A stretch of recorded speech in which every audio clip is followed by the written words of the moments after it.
In light of the Times Square bombing attempts, some critics of Attorney General Eric Holder say he's not doing enough to keep Americans safe. An attorney general who 8.5 years after September 11th does not realize that our enemy is radical Islam is either so politically correct or so out of touch that he doesn't deserve to be attorney general.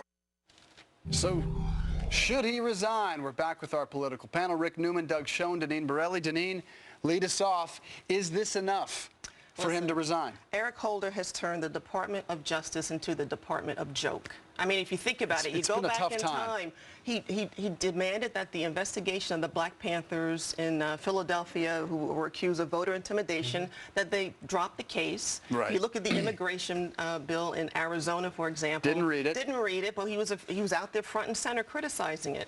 And then our poor CIA men and women. The investigation was over regarding how they were doing interrogation practices, and he reopened that case. And you didn't even mention the terror trials here in New York City that he's apparently, getting flipped that one. I think Doug? we have to give him credit for doing one thing right this week, which is to acknowledge that under circumstances involving domestic terror, you don't have to give suspects Miranda warnings. He needs to move further. He needs to move into the direction of understanding that these are enemy combatants. They need to be treated as such so that they can be arrested and interrogated as if they're enemy combatants, because that's precisely what they are.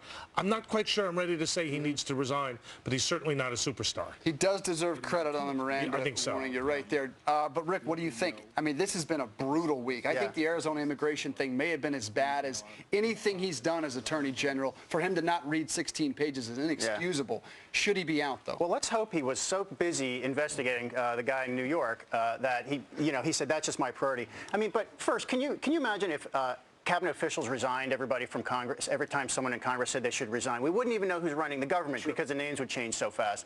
I mean, there are stumbles all the way along. I mean, if you're saying terrorism's a priority, at the end of the day, the question is, are there any attacks? That's really the question. We've had stumbles all along since 9/11, and every close to two look attacks left and look right, and it's like this attack almost happened. This guy Zazi almost got across the bridge into New York with these things.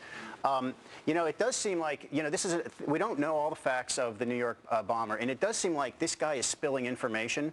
So we don't know yet, but we do seem to be getting lots of intelligence from this guy. Real quickly, I want to talk about a potential attack on Americans' wallet. Doug, a man you know well, President Clinton, is proposing that we should add this value-added tax as a way to get out of this debt problem. He said, quote, "I think they ought to look at a progressive value-added tax just because, and I think it's important the American people understand this.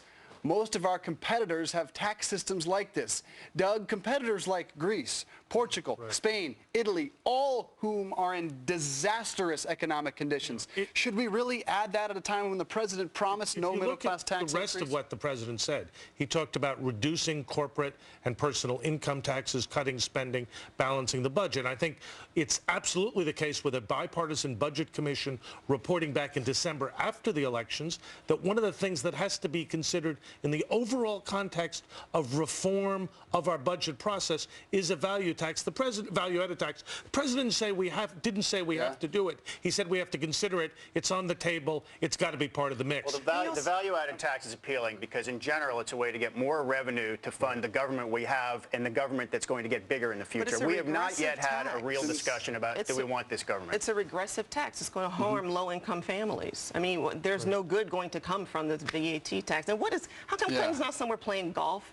And how come he keeps getting the headlines with all these things? Because he's not running for office, and that's a guy who can actually come out and say it. No politician running for office is going to come out and say we need more tax. We need revenue. We need to cut spending. Those are facts. Until we face that, we've got more serious problems. All right, got to leave it there. It might cost the president in 2012, though. He promised no middle-class tax increases. That would be How's he going to get out of that? Thank you all for being here. Let's get out to the green room. Allie, Clayton, what's coming up, guys?